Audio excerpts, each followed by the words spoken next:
2022 में new Delhi based centre for science and environment की एक रिसर्च में पता चला कि इंडिया के अंदर एक्सट्रीम वेदर की ये जो घटनाएं हैं ना, ये काफी ज्यादा बढ़ गई हैं। और एक शॉकिंग फैक्ट ये है कि ये एक्सट्रीम वेदर की घटनाएं इतनी ज्यादा बढ़ चुकी हैं कि साल के 365 दिनों में से 314 दिन ये देश के अलग अलग हिस्सों में होती हैं। अब आप बोलेगे गौरव भाई ये सारी घटनाएं तो नेचुरल हैं, ये हमारे हाथ में थोड़ी है। तो भैया ये सारी घटनाएं होती हैं ग्लोबल वार्मिंग की वजह से। लेकिन सोचने वाली बात तो ये है कि ग्लोबल वार्मिंग से तो गर्मी पड़ती है, बाढ़ कैसे आ जाती है भाई? सब कुछ मैं बताऊंगा आपको डिटेल में, लेकिन उससे पहले आप ये जान लो कि ईयर 2023 तक इंडिया की हालत बहुत ज्यादा खराब हो चुकी है। देश के अलग अलग हिस्सों में तबाही जैसा माहौल है। तो आज के इस वीडियो में हम जानेंगे कि आखिर ये तबाही हमारे देश में और पूरी दुनिया में क्यों आ रही है, आने वाले 5 सालों में ये घटनाएं कितनी ज्यादा बढ़ जाएंगी और आप और हम मिलकर इन सब चीजों को किस तरह से रोक सकते हैं। रुको जरा, ओवर थिंकिंग मत करो, पहले पूरा वीडियो देख लो, सारे फैक्ट्स जान लो। तो जल्दी से अपनी बोट नाव निकाल लो, क्योंकि शुरू होने वाला है आज का तगड़ा वीडियो। एंड हाँ, this video is not sponsored by boat.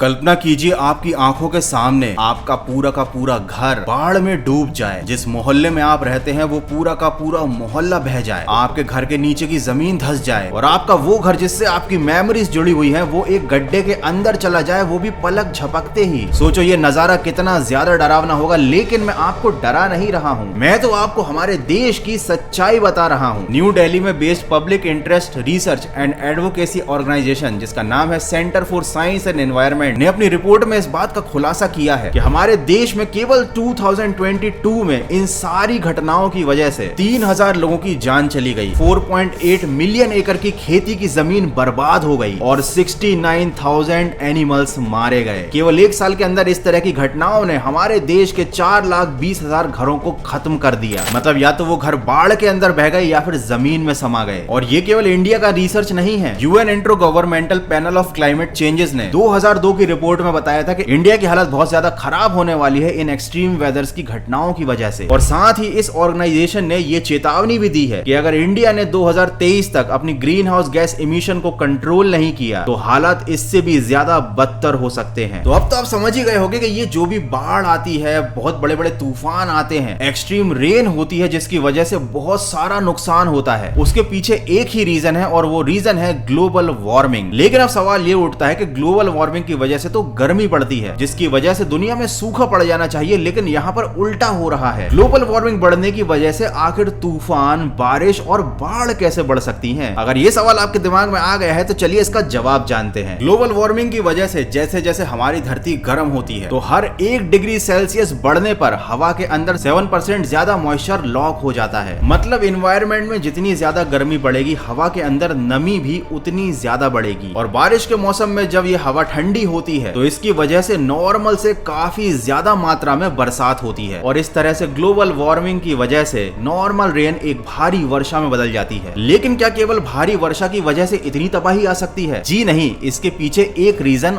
और है। ग्लोबल वार्मिंग की वजह से नॉर्थ पोल की बर्फ पिघलती है और ये पिघली हुई बर्फ पानी के रूप में समुद्र का लेवल बढ़ाती है और इसकी वजह से बढ़ते हैं फ्लड प्लेन्स। देखो, जब पानी अपने नॉर्मल लेवल पर रहता है तो जमीन तक नहीं आता, वो अपने एरिया में ही रहता है। लेकिन जब पानी की मात्रा बढ़ जाती है तो वो नॉर्मल लैंड को भी कैप्चर कर लेता है और ये एरिया बन जाता है फ्लड प्लेन। और वैज्ञानिकों के कैलकुलेशन के अकॉर्डिंग अगर इसी तरह से ग्लोबल वार्मिंग बढ़ती रहती है तो इस सेंचुरी के एंड तक ये जो फ्लड प्लेन्स है ना, ये 45% तक बढ़ जाएंगे। मतलब इंसानों के पास रहने के लिए जो सुरक्षित लैंड है ना, वो 45% कम हो जाएगी। और अब जानते हैं थर्ड रीजन, जो है हमारी पॉपुलेशन का बढ़ना। पॉपुलेशन बढ़ती है तो कंस्ट्रक्शन बढ़ता है, तो बढ़ते हुए कंस्ट्रक्शन की वजह से बारिश का जो पानी है वो जमीन के अंदर नहीं जा पाता, प्रॉपर ड्रेनेज नहीं मिल पाता उसको, और इस वजह से रिहायशी इलाकों में सबसे ज्यादा बाढ़ आती है। तो अब आप समझ गए होंगे कि एक्सट्रीम वेदर की ये जो कंडीशंस इंडिया में देखने को मिल रही हैं, उनकी टोटल 3 वजह हैं, जिनमें से कि 2 है ग्लोबल वार्मिंग की वजह से और तीसरी है बढ़ी हुई पॉपुलेशन की वजह से। और ये तीनों वजहों को हम कंट्रोल कर सकते हैं, क्योंकि पॉपुलेशन हो या ग्लोबल वार्मिंग, ये दोनों ही हमारे हाथ में है। तो अब बात करते हैं सॉल्यूशन की, और सबसे पहला सॉल्यूशन है कि पेड़ों को लगाइए और लगे लगाए पेड़ों को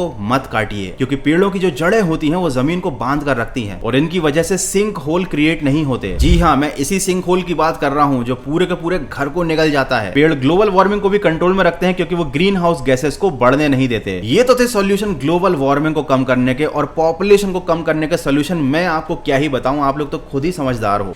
तू समझा? हाँ। नहीं, तू समझा नहीं।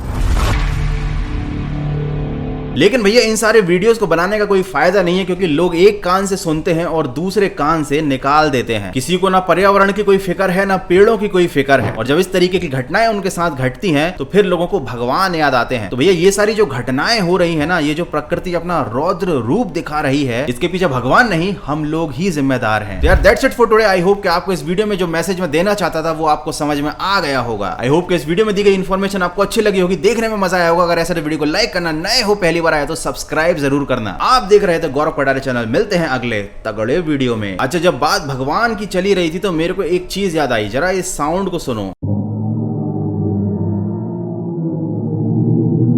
आपको ऐसा लग रहा होगा जैसे कि कोई ओम का जाप कर रहा है। ये ओमकार का साउंड नहीं है, ये ब्लैक होल का साउंड है। और ये व्हाट्सएप यूनिवर्सिटी का कोई फेक मैसेज नहीं है। इस ऑडियो को नासा ने ऑफिशियली खुद रिलीज किया है। ये ओमकार हमारे ब्रह्मांड में हमेशा से मौजूद था, जिसकी जानकारी नासा को अब लगी है, लेकिन हजारों साल पहले ही एंशिएंट इंडियंस को ओम शब्द की इंपॉर्टेंस के बारे में पता था और इसलिए इसको भगवान शिव के साथ, द गॉड ऑफ डिस्ट्रक्शन के साथ रिलेट किया जाता है। अगर आपको ऐसी इंफॉर्मेशन पसंद आती है तो मुझे इंस्टाग्राम पर फॉलो जरूर कर लेना, क्योंकि इंस्टाग्राम पर भी मैं आप लोगों के लिए बहुत इंटरेस्टिंग और नॉलेज वाली रील्स लेकर आता हूं, जिसे देखने में आपको मजा भी आएगा और आपको बहुत सारी नई चीजें भी पता चलेंगी। तो लिंक डिस्क्रिप्शन में दी हुई है, फटाफट से फॉलो कर लेना। टेक केयर, गुड बाय, मिलते हैं नेक्स्ट वीडियो में।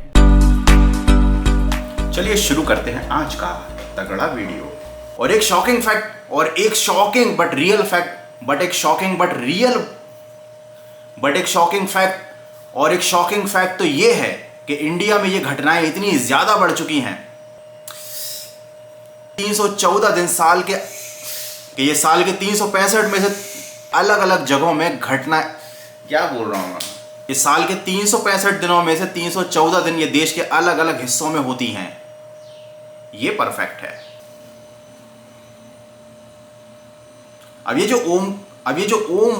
जो ओम साउंड है, ये ब्लैक होल का साउंड, अब ये जो ओम साउंड है ये अंतरिक्ष में, अब ये जो ओम साउंड है ये हमारे ब्रह्मांड में कई सदियों से है। टेक केयर, गुड बाय, मिलते हैं एक और। तो लिंक डिस्क्रिप्शन में दी हुई है, फटाफट से फॉलो कर लेना। तो लिंक डिस्क्रिप्शन में दी हुई है, फटाफट से फॉलो कर लेना। टेक केयर, गुड बाय, मिलते हैं नेक्स्ट वीडियो में।